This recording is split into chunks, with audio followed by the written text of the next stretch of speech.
होठ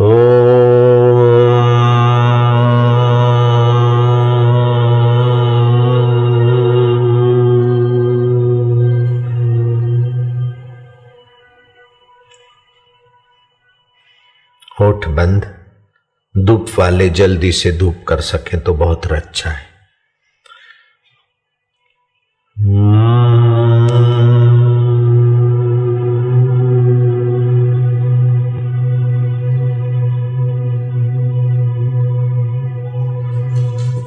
प्रयाग के कुंभ की कथा का वर्णन आता है।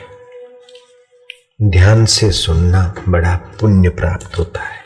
माघ मास में 1781 कुंभ का मेला लगा था प्रयागराज में।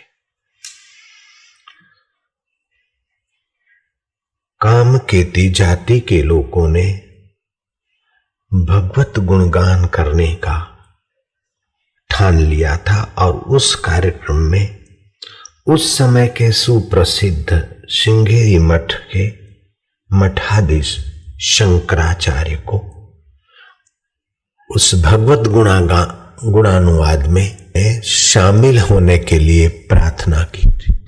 1781 का कुंभ सोमनाथाचार्य आए हैं। त्रयोदशी का दिन है। कामकोतु की जाति के लोग ईश्वर आराधना के लिए, पैसा कमाने के लिए नहीं गा रहे, ईश्वर प्रीति अर्थ गा रहे। उन्होंने एक बड़ा काम और भी किया था।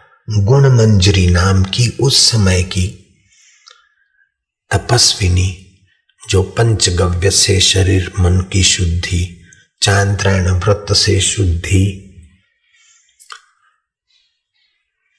आदि को जानकर अपने तन और मन को इतना शुद्ध किया था कि वो जो मंत्र बोलती, जिस संकल्प से करती, वो संकल्प साकार हो जाता था।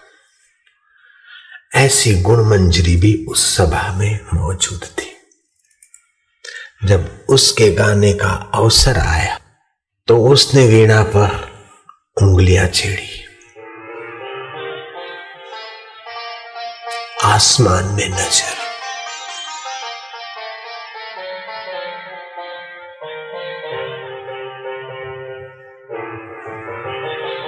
32 राग, 64 रागिणी और इसके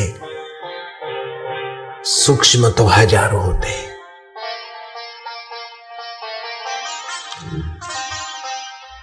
राग रागिनियां कभी साकार भी हो जाती है। इनके अधिष्ठाता स्वरूप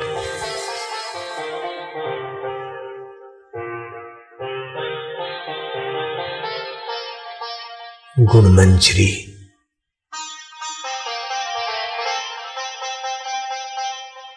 मन में संकल्प दोहरा रही, अपने सखियों को बुला रही। देखते ही देखते वातावरण बन रहा है। आकाश में बादल एकत्रित हो रहे, धीरे धीरे बरसाती मौसम, माघ महीना, बिजली चमक रही, मेघ गरज रहा है, बूंदाबांदी शुरू हो रही है। उस शांत वातावरण में बरसात का मौसम देखकर लोग कुछ जाने को उत्सुक हो रहे। इतने में उस महापुरुष ने कहा, कोई उठेगा नहीं। ये बरसात गुण मंजरी के संकल्प से हो रही है। ये बरसात कोई रहस्य बताने को आ रही है, तुम भीगोगे नहीं। संत की आज्ञा मानकर सभी लोग यथास्थान शांत बैठ गए। देखते ही देखते गुण मंजरी के संकल्प ने जोर पकड़ा। ध्यान की आंखों से नहीं, बाहर की आंखों से लोगों ने देखा गुण मंजरी गीत आलापती है और उस गीत में ताल और साज के साथ भाव भगिनियां और आलाप करने के लिए उसकी सखियां आकाश से आती और लोग देखकर विश्वास नहीं करते, चुंडी मार रहे कि हम क्या देख रहे हैं। और भगवत आराधना के संबंधी सास के साथ उनकी भाव भंगिनियां, ईश्वर आलाप, ईश्वर आराधना, ईश्वरीय रस, ईश्वरीय आनंद, ईश्वरीय प्रसाद से पावन वातावरण हो गया।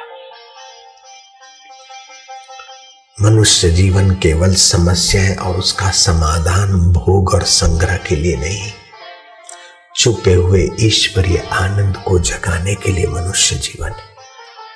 और वो सहज में सबको अवसर मिला। एक पहर 3 घंटे ये दिव्य वातावरण चलता रहा। गुण मंजरी ने पूर्णाहुति की। देवियां देखते देखते जहां से आई थी वहां चली गई।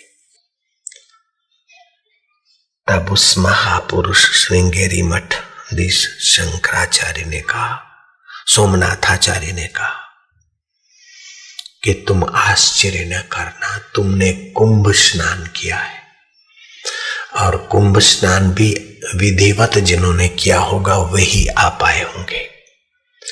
जो कुंभ स्नान करते समय जाने वालों को पीछे करके लांग के नहीं गए होंगे। जैसे कथा में लांग के जाने से वो पुण्यात्मा नहीं बचता है। कथा में बीच में उठने वाला कथा का पुण्य अपने पास नहीं रख पाता है।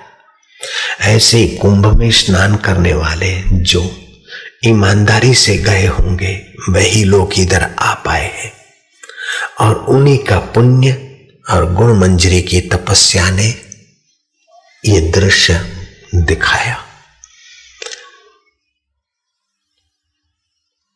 ये देवियां देवलोक से आई और भारत में लगभग लोग देवलोक से आते हैं और भारत का प्लेटफॉर्म ऐसा है कि देवलोक से आए व्रत, उपवास, सत्संग, साधन, जप, पंचगवी, सूर्य उपासना, इष्ट उपासना, ब्रह्म उपासना, अपनी अपनी योग्यता के अनुसार अलग अलग उपासना करके अपने अपने उपास्य देव के पास जाने के लिए भारत भूमि के प्लेटफॉर्म पे आते लोग। लेकिन काल के फेर से तामसी कर्म, राजसी कर्म और तामसी राजसी खुराक के खाने से अपना देवत्व जिनका दब गया है वे 2 रोटी 2 कपड़ों में ही जीवन खत्म कर देते। वरना देवलोक से आए हुए जीव ब्रह्मलोक, सतलोक, जनलोक, तपलोक की यात्रा के लिए आते हैं। लेकिन वो तप लोक भूल गए, जनलोक भूल गए, अपना देवत्व भी भूल गए। चवन्नी की चाट में ही मशगूल हो जाते हैं। वे फिर अधोगति को चले जाते, पशु योनि में चले जाते। कहां तो राजा नृग और कहां किरकिट हो गए, कहां तो राजा अज और अजगर हो गए, कहां तो राजा नहुष और अजगर की योनि में भटक रहे। भाइयों, ये मनुष्य जीवन और पृथ्वी, भूलोक, भारत भूमि ये कर्म भूमि है। अति पुण्य होता है तो स्वर्ग सुख, स्वर्ग का फल भोगने के लिए, पुण्य का फल भोगने के लिए स्वर्ग है।